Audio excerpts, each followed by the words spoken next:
जय माता दी। भजनों की किताब में आप सभी का स्वागत है। हमारा चैनल पसंद करने के लिए आप सभी का बहुत बहुत धन्यवाद। और जिन लोगों ने अब तक हमारा चैनल सब्सक्राइब नहीं किया वो प्लीज़ हमारा चैनल सब्सक्राइब करें और साथ ही साथ बेल आइकन को भी ज़रूर दबाएं, जिससे कि हमारी आने वाली नई वीडियोस की खबर आप तक सबसे पहले पहुंचे। धन्यवाद। तो चलिए आइए सुनते हैं भजनों की किताब की आज की ये प्रस्तुति। कैसे बनी कैसे बनी कैसे बनी ओ रामा कैसे बनी मैया की लाल चुनरी कैसे बनी मैया की लाल चुनरी कैसे बनी कैसे बनी कैसे बनी कैसे बनी ओ रामा कैसे बनी मैया की लाल चुनरी कैसे बनी मैया की लाल चुनरी कैसे बनी हीरे जड़ी पन्ना जड़ी हीरे जड़ी ओ रामा पन्ना जड़ी मैया की लाल चुनरी कैसे बनी मैया की लाल चुनरी कैसे बनी कैसे बनी कैसे बनी कैसे बनी ओ रामा कैसे बनी मैया की लाल चुनरी कैसे बनी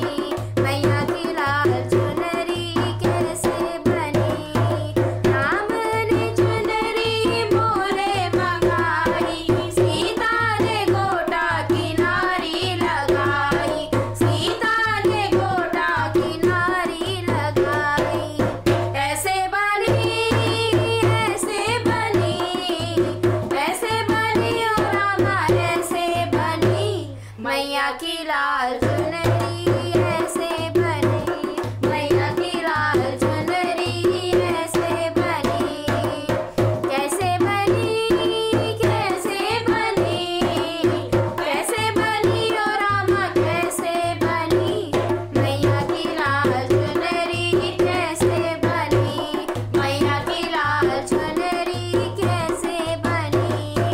कान्हा ने चुनरी मोरे मंगाई राधा ने गोटा किनारी लगाई राधा ने गोटा किनारी लगाई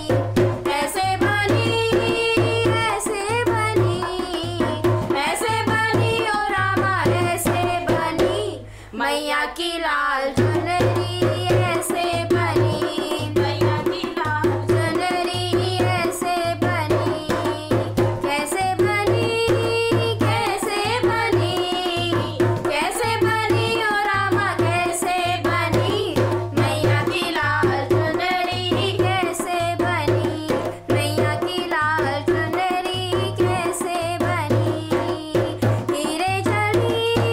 पन्ना जड़ी हीरे जड़ी ओ रामा पन्ना जड़ी मैया की लाल चुनरी कैसे बनी मैया की लाल चुनरी कैसे बनी बोले ने चुनरी बोले मंगाई गौरा ने गोटा किनारी लगाई गौरा ने गोटा किनारी लगाई ऐसे बनी ऐसे बनी ओ रामा ऐसे बनी मैया की लाल चुनरी ऐसे बनी मैया की लाल चुनरी ऐसे बनी कैसे बनी कैसे बनी ओ रामा कैसे बनी मैया की लाल